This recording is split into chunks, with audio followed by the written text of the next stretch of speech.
আপনারা আমাকে চেনেন। আমি ফজলুর রহমান। আমার বয়স এখন ৭৮ বছর। আমার জীবনের প্রথম পরিচয় আমি একজন মুক্তিযোদ্ধা।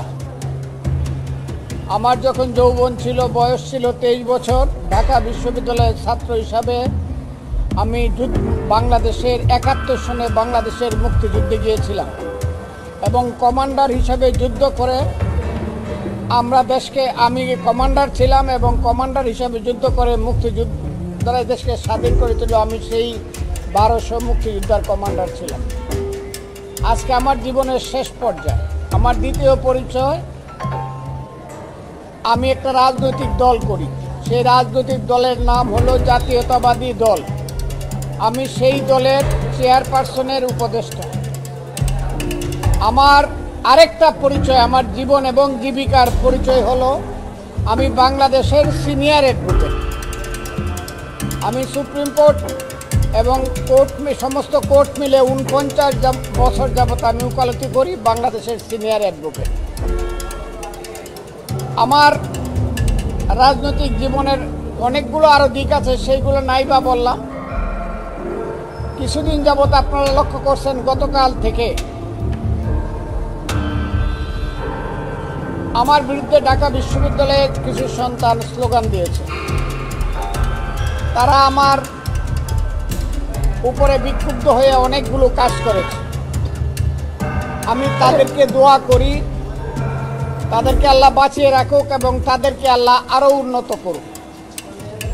তাদের প্রতি আমার ব্যক্তিগত হিংসা থাকার কোনো প্রশ্ন ওঠে না, কারণ আমার এই যে সন্তান বাম দিকে দাঁড়িয়ে আছে, সে আমার সবচেয়ে ছোট সন্তান। তার নাম অভিক রহমান, সে এখন ব্যারিস্টার।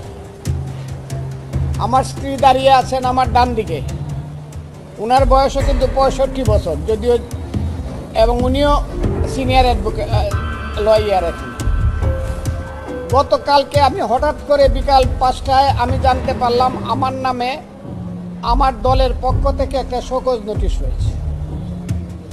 কিন্তু নোটিশটা আমি মানুষের কাছে শুনলেও রাত্র 9টায় নিজের হাতে পেলাম।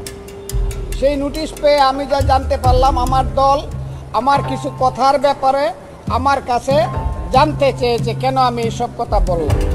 সেই উত্তর আমি নির্দিষ্ট সময়ে আমার দলকে দিব এবং আমার দল আমার ব্যাপারে সিদ্ধান্ত যা নিবে সেটা আমি মাথা পেতে মেনে নিব। এইটা ভিন্ন ব্যাপার। কিন্তু আজকে সকালে ঘুম থেকে ওঠার সঙ্গে সঙ্গেই আমার বাসার সামনে, যে বাসায় আমি থাকি সেটার নাম হলো কনকর্ড, দুদকের সামনের যে 20 তলা বিল্ডিং, এই কনকর্ডে আমি থাকি। আমি শুনলাম স্লোগান হচ্ছে কয়েকটা। আমি দেখলাম উপর থেকে 7 থেকে 8 জন ছেলে মেয়ে স্লোগান দিচ্ছে, খুব বিশ্রী স্লোগান, ফজলুকে হত্যা করো, ফজলুর রহমানকে গ্রেপ্তার করো, ইত্যাদি ইত্যাদি। স্লোগানের ভাষা মানে এমন কোনো অনার কি। 7-8 জন ছেলে মেয়ে, এবং তারা বাসার মধ্যে ঢোকার চেষ্টা করতেছে।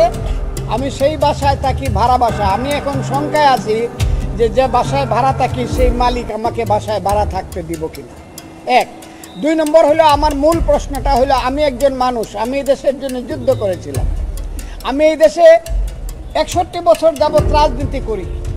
কাজে আমার এই দেশে নিশ্চিন্তে নির্বিঘ্নে বাঁচার অধিকার আছে। এটা আমার কনস্টিটিউশন এবং ফান্ডামেন্টাল রাইট। এই রাইট, এই অধিকারের উপরে আজকে আমি দেখছি বাধা পড়ছে, আমাকে হত্যা করতে চায়। এবং বিদেশ থেকে কিছু ইউটিউবার, বিশেষ করে ফ্রান্স থেকে কয়েকদিন আগে 2 জন ইউটিউবার অর্ডার দিয়েছে আমাকে হত্যা করার জন্য। এবং কালকে রাত্রে বা পরশু রাত্রে দেখলাম এরা সবাই জামাতের লোক, তারা বলেছে ফজলুর রহমানকে গলা কেটে হত্যা করতে হবে, ইত্যাদি ইত্যাদি।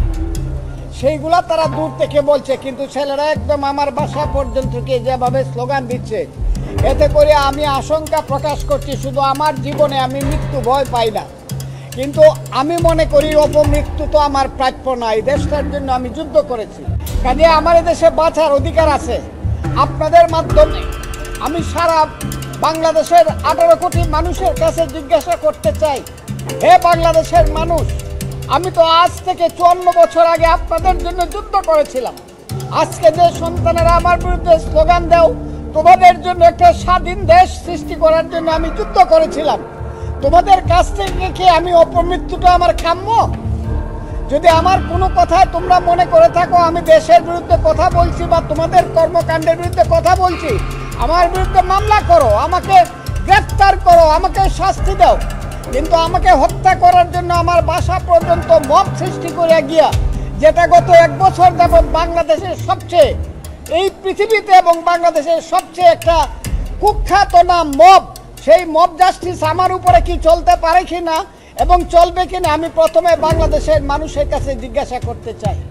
হে বাংলাদেশের মানুষ, আপনারা যদি মনে করেন একজন মুক্তিযোদ্ধা হিসাবে নির্বিঘ্নে আমার বেঁচে থাকার অধিকার আছে, তাইলে আপনারা আমার জন্য দোয়া করবেন এবং আপনারা আমার জন্য আমার পক্ষে প্রতিবাদ করবেন যে ফজলুর রহমানকে নির্বিঘ্নে বাঁচতে দাও। 1 2 নম্বর হলো দলের ব্যাপারে আমার সঙ্গে দল যে শোকজ নোটিশ করেছে, সেই শোকজ নোটিশটা খুব স্বাভাবিক। একটা দল যদি মনে করে তার কোনো রাজনৈতিক কর্মী ব্যতিক্রম কোনো কথা বা কাজ করছে, দল শোকজ করতেই পারে এবং সেই প্রশ্নের উত্তর আমি দেব। সেইটার সঙ্গে তো এই মবের কোনো সম্পর্ক নাই। কাজে আমি আপনাদেরকে বলতেছি, সব কিছু মিলিয়ে আপনাদের মাধ্যমে আমি দেশের মানুষ, আমি আইন শৃঙ্খলা রক্ষাকারী বাহিনী, নিরাপত্তা বাহিনী, সবার কাছে আমি আহ্বান করতেছি, আপনারা আমার ফান্ডামেন্টাল রাইট, মৌলিক অধিকার এবং আমার সন্তানদের বেঁচে থাকার অধিকার, আমার স্ত্রীর বেঁচে থাকার অধিকার আপনারা দয়া করে নিশ্চিত করুন। এবং আইন শৃঙ্খলা রক্ষাকারী বাহিনী আজকে যে ভূমিকা নিয়েছে আমি সেই ব্যাপারে সন্তুষ্ট। আবারও বলছি, আমি সেই ব্যাপারে সন্তুষ্ট। আমার বাসা থেকে ফোন করার সঙ্গে সঙ্গে 10 মিনিটের মধ্যে তারা এসে অন্তত আমাকে রক্ষা করার চেষ্টা করেছে, এখনও করছে। আর এখন 5 ঘন্টা যাবত এখন এই মব আমার সামনে, সেইটা সংখ্যায় যতই হোক, বিশ্রী স্লোগান দিয়ে মব বসে রয়েছে। আমি এই কথা বাসার সামনে বসে রয়েছে, আপনারা এই কথাটাও জেনে রাখুন। আপনাদের মাধ্যমে আমি এই কথাটাই আজকে বলতে আসছি, আমার জীবনের নিরাপত্তা পাওয়ার অধিকার সাংবিধানিকভাবে আমার আছে। আর আমি সবচেয়ে বিশ্বাস করি আমার সৃষ্টিকর্তা আমাকে রক্ষা করবে, কিন্তু সাংবিধানিকভাবে ফির দুনিয়াগতভাবে এই দেশের আইন শৃঙ্খলা রক্ষাকারী বাহিনীর দায়িত্ব আছে আমাকে জীবন রক্ষার নিরাপত্তা দেওয়া। এই কথাটা বলার জন্য আমি আপনাদের সামনে এসেছি। আপনারা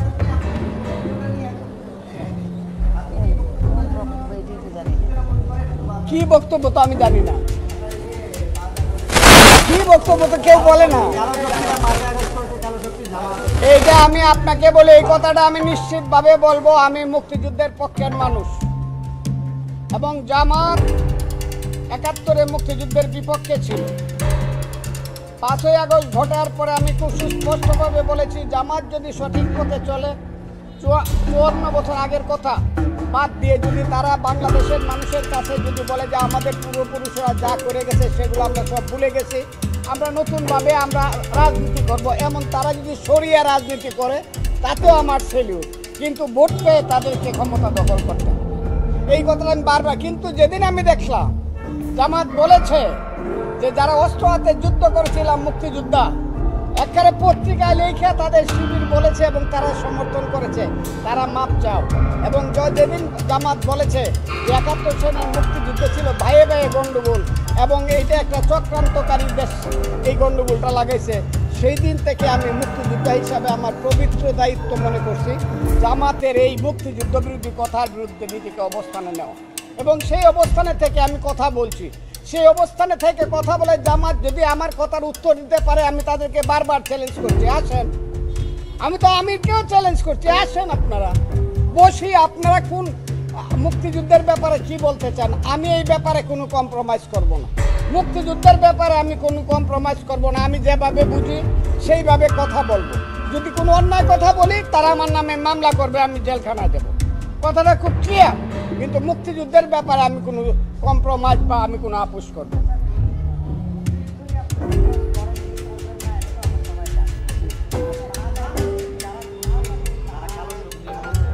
না। তাদেরকে আমি কালো শক্তি বলি না, আপনারা আমাকে দেখান, তাইলে আমি বলবো।